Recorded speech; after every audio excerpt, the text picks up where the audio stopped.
as spawning in the upper right, he is for the super team in the gold. It's Trigger.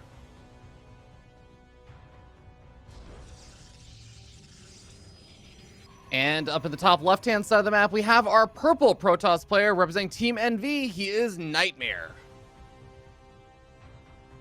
Yeah, Bandwolf, I do overall agree with it. I do think it's worth mentioning, though, that Trigger has been like the one who's gotten the better end of things whenever they have faced off against each other, including, I would say, actually, most recently in like the last 3 times they played against each other. Trigger, granted, it ends up being close, but like Trigger usually ends up winning in any of the more recent matches and stuff. I think there were some back in like May and stuff that NightMare was taking, or they like apparently tied an SC2 online event. But Trigger has been winning like some of the more recent matches in the last month or so. So I got a little favoritism here for my boy Trigger. Yeah, I feel like the one thing we're missing from Trigger right now from his play is not even something we're missing from his play, but more missing from his experience. He looks so good. He'll knock out, say, Bjorn in an open cup, and you're like, wow, he's arrived. And in fairness, he has arrived. Top 5 in DreamHack North America is nothing to scoff at as NightMare blocks like gas. What a jerk. But he doesn't really have a lot of seasoning on broadcast, to the point where I was talking to someone, I forget who it was, during DreamHack Valencia, and it's like, okay, it was Trigger versus Bjorn. And they said, oh, is Trigger going to be on stage? And the answer was, okay, yeah. It was Trigger versus Bjorn was going to be the main stage game. And they went from telling me, Trigger can absolutely win this game to, okay, Trigger's probably going to lose, because he just doesn't have that on-stream, on-stage experience just yet, because it doesn't seem like a lot, but there is a lot of pressure implicit on just showing up on a live broadcast. No, I think that's actually a super fair point, and I think it's 100% true. I actually, for that reason, that's actually part of the reason why I get excited when I see Trigger making deep runs in events. And it's actually, even Valencia, I think I was excited about specifically because I was looking forward to seeing Trigger just get some of that on-stage experience. It's not even necessarily that no shots at Trigger or anything, but just when you are still breaking your way into the scene. I mean, Trigger's a very recent player, right? He is a very recent player, just the past couple of years making his way on up. It still takes some time to get used to playing on the stage and stuff. Like, there's no way to get past that outside of literally just getting more experience. So I'm excited to see how Trigger does, even if he doesn't end up winning and stuff. I think this is still going to be great experiences for him. But still coming into this, I give him a good amount of credit here. And as we actually have been seeing, our wonderful, wonderful observers have been showing off all of the little nuances of the game. Both these players open up as good old stalkers, but it is NightMare who goes for that robo a lot earlier on, is speeding out a prism, getting up additional stalkers, and clearly wants to get aggressive here. Yeah, 3-gate robo on the way from NightMare. This is just the Korean response to any sort of quick expand build, and Trigger taking a page really out of MaxPax's book. In fact, it's funny. Trigger was one of these players that said, actually, I can do 1-gate expand, even on maps that do not have that don't have that low ground ramp, even after the Void Ray nerf. And then MaxPax started doing a little bit more after Trigger said, yeah, I can do this. But the question now is whether Trigger is going to be prepared, because the stalkers are arriving. The robo is 80% done. It's not there just yet. He's going to try to, we're going to have to see probably an Immortal into a War Prism. And for the moment, the stalker count's not terribly in NightMare's favor. It's 7-5, but of course, 3 gateways to 2 will start to go further and further and further in NightMare's favor. So as an Immortal gets chronoed out, Trigger, if the game goes long enough, he's going to be happy. But it's going to be a spicy couple of minutes to make sure he can survive this. Yeah, it is actually just about survival. This is an all-in by NightMare. Do not be mistaken. Trigger's going to realize this. The shield battery's in a nice tucked away position, so shield battery overcharge could be strong, but the robo is not exactly in a safe spot. It is immediately getting target fired down. Takes a lot of damage, but Trigger does push this army back. War Prism heading over to the main base. It just has stalkers. There's no sentries or anything, so you can't force field the ramp, but this is going to create a very awkward split up over here for Trigger. But actually, the entire army just heads up over to the main, and the War Prism gets sniped. That was such an important build unit. Like, you can't actually afford to lose the War Prism in this. That's such a mistake there from NightMare. I don't know. I mean, he wanted to ferry over, I guess, but now all the stalkers in the main base are going to go down. That Immortal pops out. Yes, the Robo dies, but there's a second Immortal out on the map, and that Immortal can fight those stalkers. Yeah, NightMare, he blunders that so hard and effectively gives Trigger a 1-0 lead. I really want to credit Trigger, of course, solid defense and everything. But I think I'm really surprised that Nightmare decided to try and just elevator all of his units up to the main like that.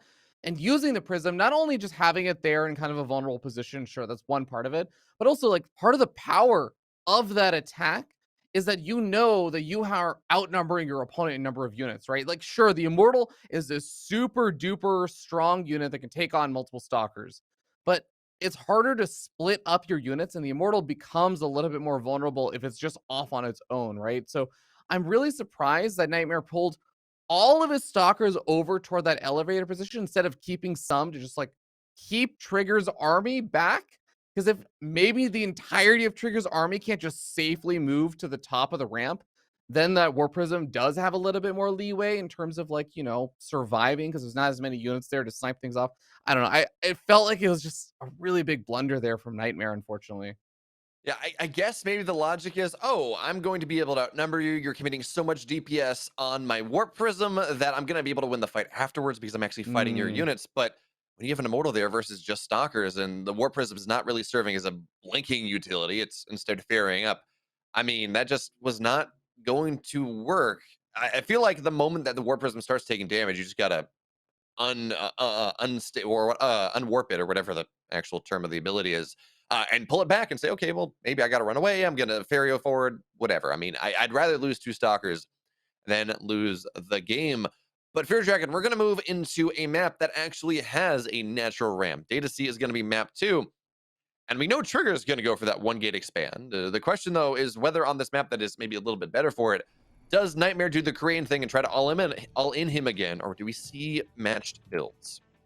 yeah, that is fair. I think that's going to be a question worth asking. We'll quickly do the intros and we'll talk a little bit more about the map and stuff. But down here in the bottom left-hand side, we have our North American Protoss player in the yellow. He is none other than Team Super's Trigger.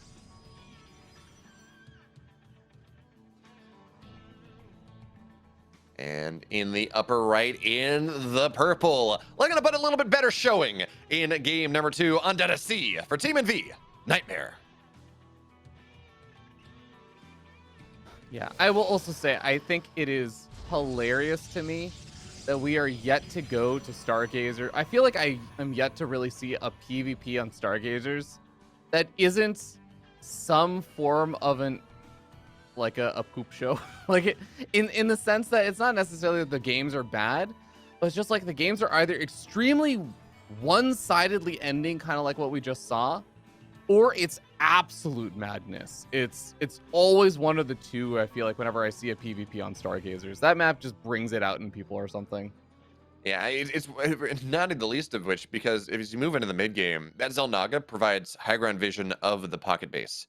Hmm. And if you have a bunch of blink stalkers, you can just really go around and just blink all over the place. And your stalkers almost circulate around between that pocket base and the natural better than you can do interior to the map.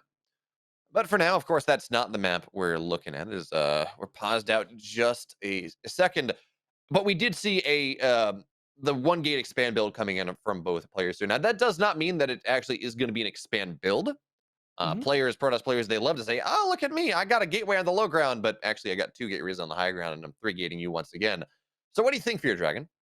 Does Nightmare opt into the memes of 1 gate expand, or is this just, oh yeah, I have a gate on the low ground, but there's another variant, there's another flex to my aggression?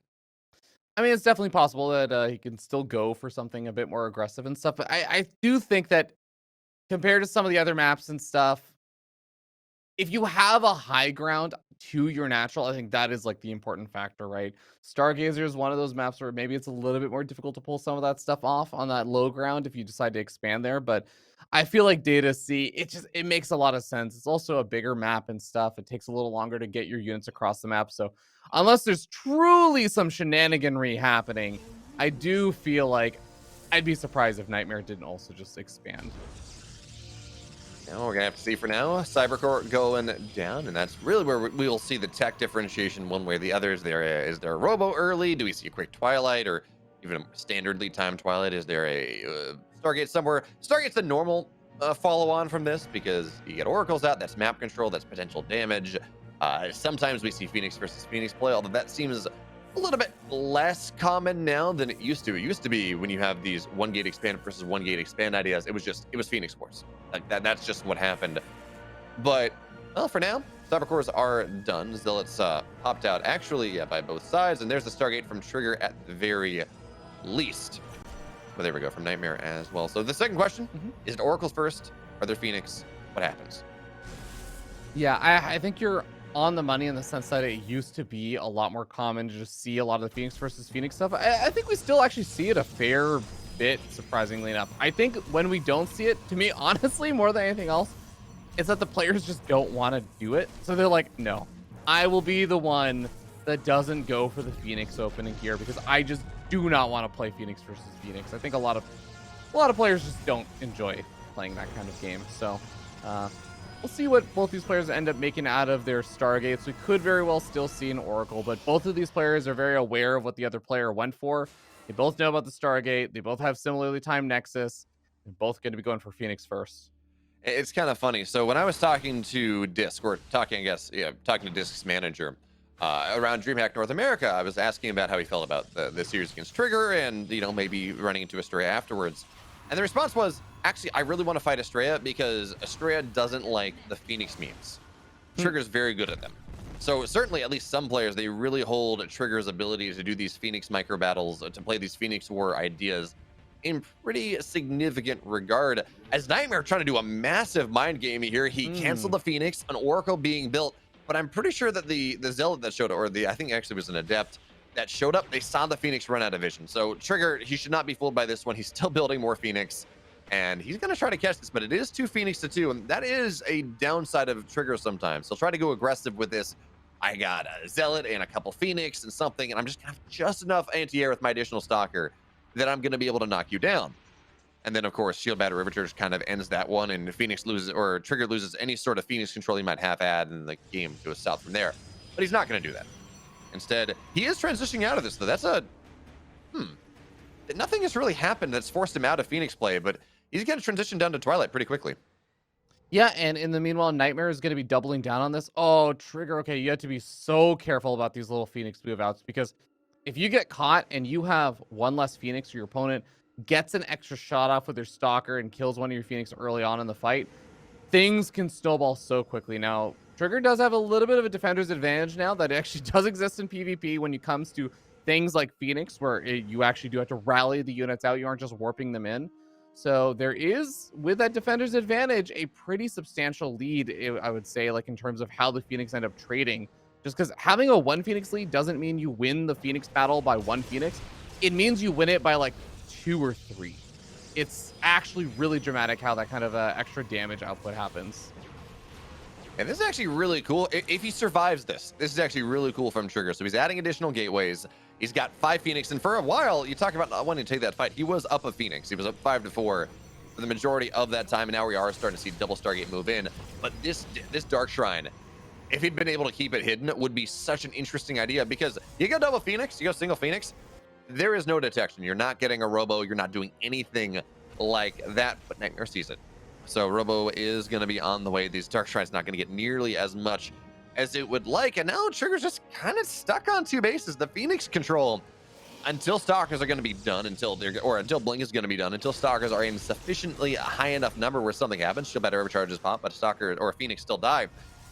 He's just not going to be able to move out on the map. He's going to be pinned incredibly far back. Now the question is, how does NightMare look to capitalize on this? Does he... Oh, we have our answer. It looks like it's going to be Phoenix Immortal from him instead of any other transition. Immortals knock down everything on the ground. Phoenix lift everything up that's relevant. Unless the DTs get a lot of damage, I'm really starting to like the NightMare's position in this game. Yeah, I'm really liking NightMare's position. I think the Robo might have actually literally just been for the Observer first. Like, he might go into Immortals afterwards, but I think just getting Observers and stuff to help deal with the DTs is going to be important. And actually, I have to say, I'm surprised the Phoenix are still on this side of the map, because I do think one of the most frustrating feelings is when your DTs are detected and then there are Phoenix in the air, because it feels like there's nothing you can do. Those DTs all end up dying just because they end up lifting things up. But I can't fault NightMare for that decision, because he is not only deflecting the DTs, but he's also killing an absurd number of workers.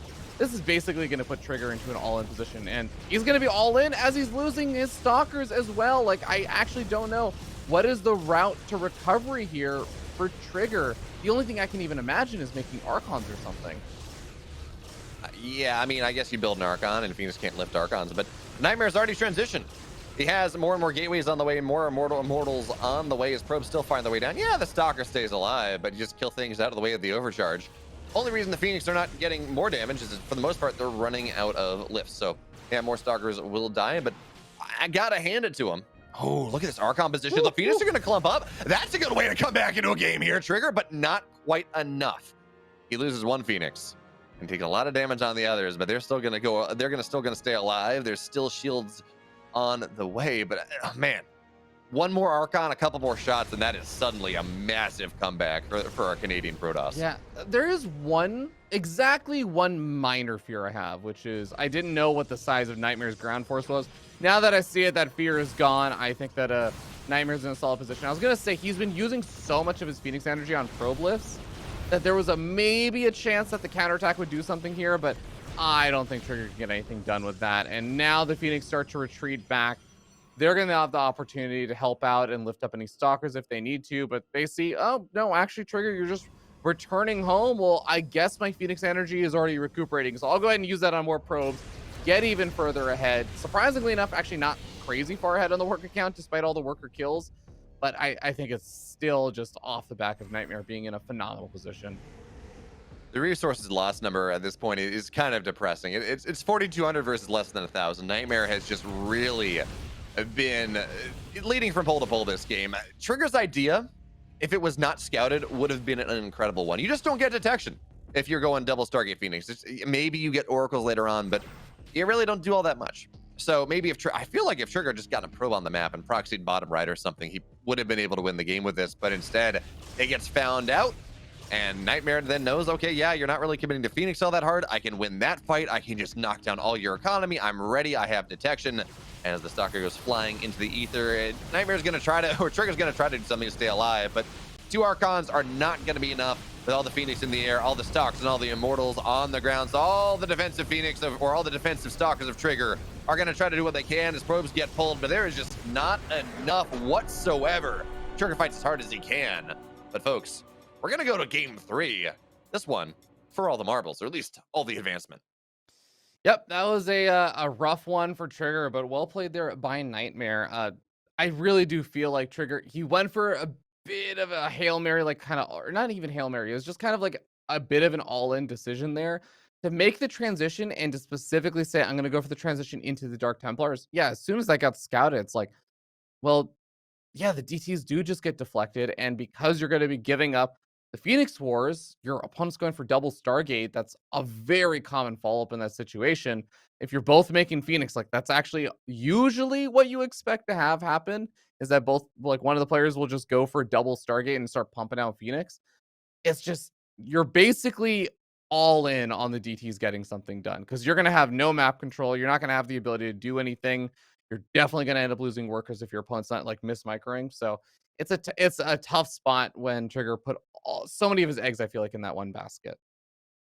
And it feels particularly awkward for your Dragon because, well, the Phoenix, or Trigger, did have a Phoenix lead until the double Stargate production, of course, did pop in, and then that's a totally different story. But he was up 1 Phoenix pretty much the entire time, just macroing a little bit better. So if he had kept up with that, dropped a second Stargate, you stay up 1 Phoenix. And as you said in the game, +1 Phoenix does not mean that you win by 1 Phoenix. It means you kill every single Phoenix and lose very few of your own. So it felt like Trigger tried to go for the 200 IQ play when a simple 100 IQ play would have been totally fine. Yeah, I actually think that's a fair point. A little bit rough there in that sense, but I think that was, again, like, even though that game went a bit longer, I mean, we got all the way up to Archons and a bigger army and stuff, but at the end of the day, I do feel like that game was actually kind of decided a little bit earlier on in the game. So we've had 2 games that sort of get decided a little bit earlier on. Let's head into game number 3 on Tropical Sacrifice and see how this one plays out in this PvP. Starting down here in the bottom left-hand side of the map, top of the yellow, Protoss player from Team Super. He is Trigger.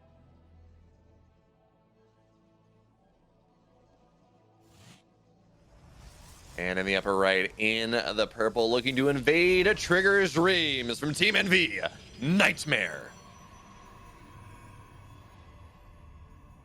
And there's nothing that sparks more joy in my life, Fear Dragon, than when we have a matchup between NightMare and Dream.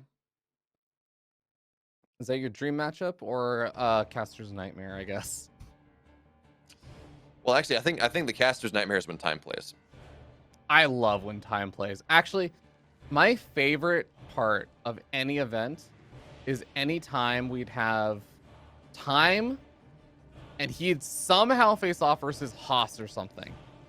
And anytime that happened, we would go to the desk and Kalaris would have to deal with me on the desk. Every single time it happened, I was on the desk for it, and Kalaris would hate me afterwards. It was my favorite. It was my favorite point of the entire event. I mean, as we all know, our jobs as casters is not to make the people watching enjoy things or, you know, provide good commentary. It's to get under the skin of our coworkers as hard as we can and just make them hate us so that they're not sad to see us go by the end of the event. Yeah, I think that's a fair approach for it because, you know, if you do that, then maybe other people will enjoy watching that person suffer. And I feel like that's a fair way to find your entertainment as well. We do have the probe sticking around, by the way, after this proxy pylon's planted down. So it does look like it's likely going to be a proxy. And there it is, proxy Stargate coming out here from NightMare. So we're going to have to see if Trigger's going to get the read on this one. He's got a probe in the main base, so we can see that there is a pylon missing. But the meta has evolved, and the meta has been true for a while, where just because there's a pylon missing doesn't mean there's anything on the map. If this was NightMare's Game 3 plan, though, I'm somewhat surprised we didn't see a fake pylon on the map earlier on. As look at this, the probe trying to delay its motion back a little bit, so Trigger will not scout it, and Trigger will not see that probe coming back. So he really, the only inkling he has that something might be wrong is the fact that, again, he scouted one less pylon in the main base of NightMare. So from that perspective, yeah, sure, Trigger has an understanding that something's a little wonky, but again, it's been the meta for a while that you just put random pylons on the map. I'm just surprised that NightMare didn't do that in game 1, game 2, just to set up the idea that that's something that's in his bailiwick. Yeah, curious how this is going to be interpreted by Trigger. He does go for the full wall off over here with the gateway, which, since, you know, because of the nature of this wall, he has to use the gateway instead of the shield battery. It's a little bit annoying, but kind of does provide a nice little benefit of the fact that it has a lot more hit points. You're not as afraid about it getting knocked down gradually by auto attacks. Oracle heads its way across the map. A stalker was made over here for Trigger, so he's going to have that plus another stalker nearly finished up, but there's not enough defenses over here at the natural. The stalkers are a little opposition. They're ready to defend the main. That means 4 workers going down from the first Oracle. That's already some great damage. Certainly equalizes the worker count for Trigger right now, but NightMare's Nexus is not done. So he's still building 2 probes to 1, and he still has double chrono. So he's going to be able to find himself a little bit more. Again, rebuild that worker lead. Not quite as good as it once was, but still not bad. And we got to point out, because that is a full wall, Trigger is on 3 gateway. Technically, this is 3 gate robo, but this is with a natural.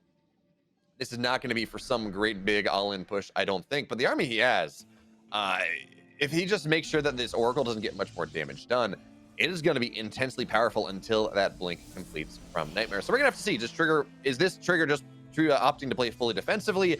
Does he have aggressive options in mind? With the Twilight going down, looks like he says, yeah, I'm happy. You know, I'm just going to sit here. I lost a couple workers. That's unfortunate, but my Stalkers are where they need to be now. I got a defensive Immortal. I want blink. I want to move into that next round attack before I really do too much of anything. We see in the picture-in-picture there for a moment.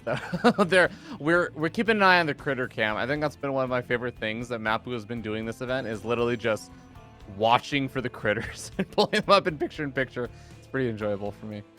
But all that aside, I totally agree with you. I think that is going to be pretty much a strong army here for Trigger. Like you said, 3 gate robo and stuff. He is getting supply blocked every so often. So I think some of his worker production got cut off for a bit. That's why he's not a little bit further ahead in worker counts.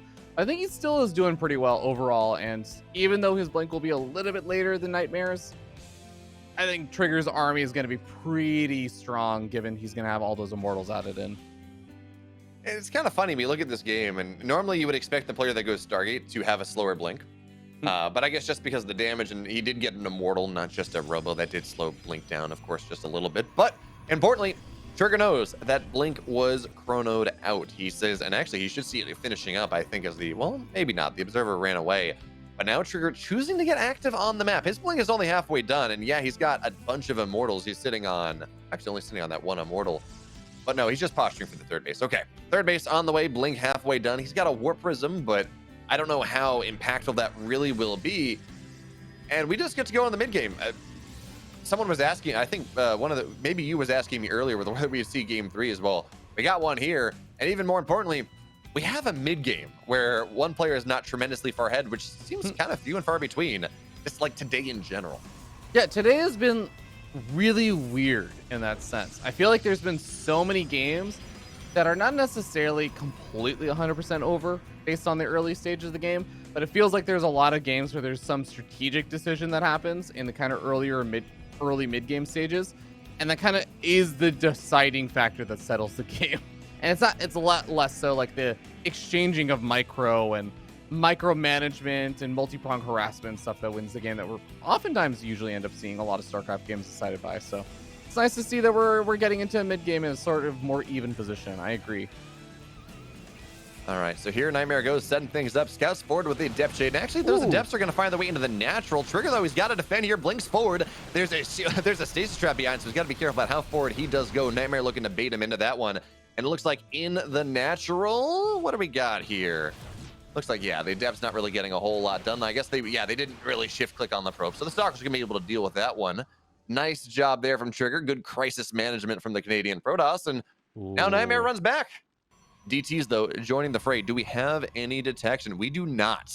There is no Observer on the field. It's getting built right now, but these DTs, they represent a lot of damage. NightMare not reacting either. One Observer is also not good enough to settle the damage that multiple DTs are going to be able to do. So that is one DT picked off. That's nice. Warp Prism going to get target fire down, but the Blink is just a little bit too early to actually snipe off that Prism.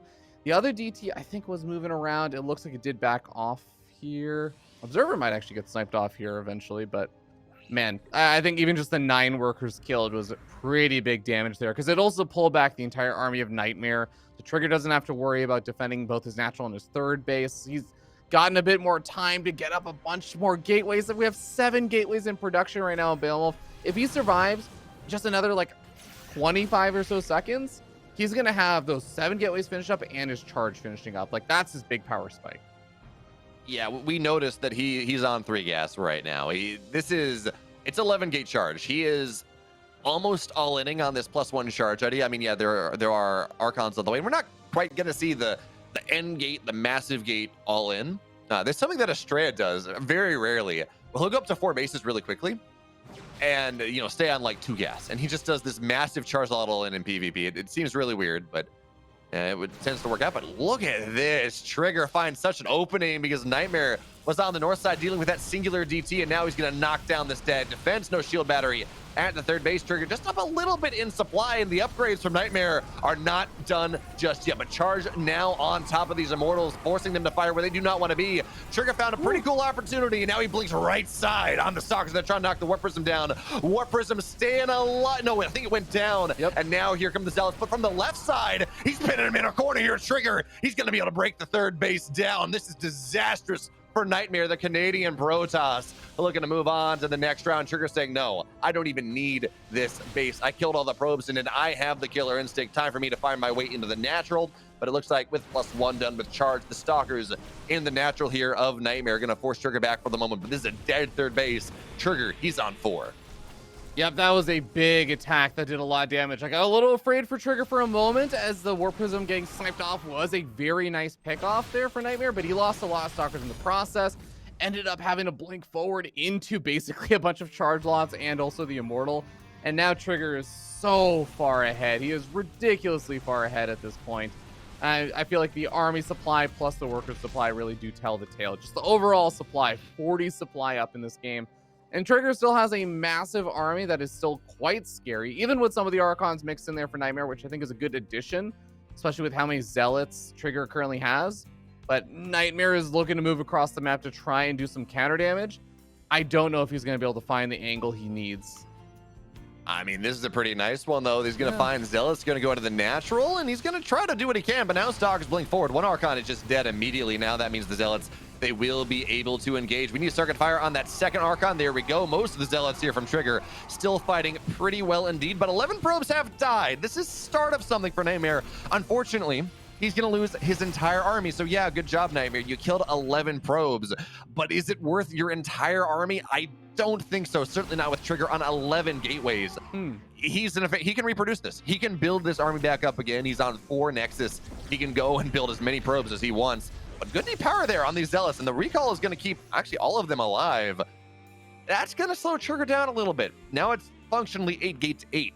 As the 3 gateways, they're not going to be doing all that much for just a little bit longer. Yeah, I'd actually say like the biggest damage those Zealots did is they bought an extra, I want to say almost like 15, 20 seconds just because Trigger pulled his army back as those Zealots are still alive in the main. So maybe there's just some miracle world where NightMare can compensate for being down almost double the overall supply. It's a big ask. I think it's unlikely right now, but oh god, to make matters worse, the DT warping in the main. All right. This is good. This is actually it now. Now NightMare has to come to Trigger, but Trigger actually has a large enough army that he's just still going to charge up the ramp, go after those Archons, go after any of these units here. He is ready to knock NightMare out of TSL. This was the best possible fight NightMare could have chosen to take into the choke with Archons right there, but +2 finishes. And Trigger just has too much. It truly is a nightmare for the Purple Protoss as the Canadian